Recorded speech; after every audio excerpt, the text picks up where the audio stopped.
Dear IPL fans, குறிப்பா நம்ம RCB fans, உங்க எல்லாருக்கும் ஒரு குட் நியூஸ். ஒரு வாரத்துக்கு நிறுத்தி வைக்கப்பட்ட ஐபிஎல் மீண்டும் தொடங்க போகுது. நம்ம எல்லாருக்குமே தெரியும், பாகிஸ்தானுக்கு இந்தியாவுக்கும் போர் நடந்துட்டு இருக்கிறது. அது இப்ப சில ஒப்பந்தங்கள் மூலியமாக முடிவுக்கு வரப்போகுது. அதனால இப்ப பிசிசிஐ என்ன சொல்லியிருக்காங்கன்னா, மீதி உள்ள 16 மேட்சையும் நம்ம சவுத் இந்தியாவுல நடத்தலாம் அப்படிங்கிற மாதிரி முடிவு பண்ணியிருக்காங்க. சவுத் இந்தியானா நம்ம சென்னை, ஹைதராபாத் மற்றும் ஆர்சிபி ஹோமான பெங்களூர்ல நடத்த போறத ஒரு முடிவு பண்ணியிருக்காங்க.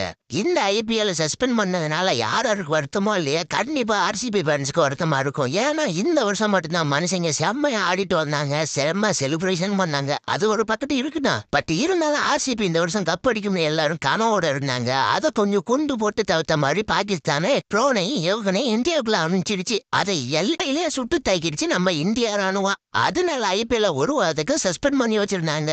இப்ப அது மீண்டும் தொடங்க போகுது. டியர் ஆர்சிபி மேன்ஸ், நீங்க ஒன்றும் கவலைப்படாதீங்க. நீங்க டாப் 2 இடத்துல தான் இருக்கீங்க. நாங்க வேணா ஜிடி அடிச்சு உங்களுக்கு இடத்த தரோம். எடுத்துட்டு போயிட்டு கப் அடிச்சுட்டு வாங்க. அப்பயாவது உங்களை கிண்டல் பண்ணாம இருக்கிறாங்களான்னு பாப்போம். அதுவும் உங்க கையில தான் இருக்கு. செலிப்ரேஷனை கொஞ்சம் கம்மியா பண்ணுங்க. இது ஒண்ணு இந்தியா பாகிஸ்தான் மேட்ச் கிடையாது. இது நம்ம நாடா நடத்துற இந்தியன் பிரீமியர் லீக். அதை மனசுல வச்சு செலிப்ரேட் பண்ணுங்க.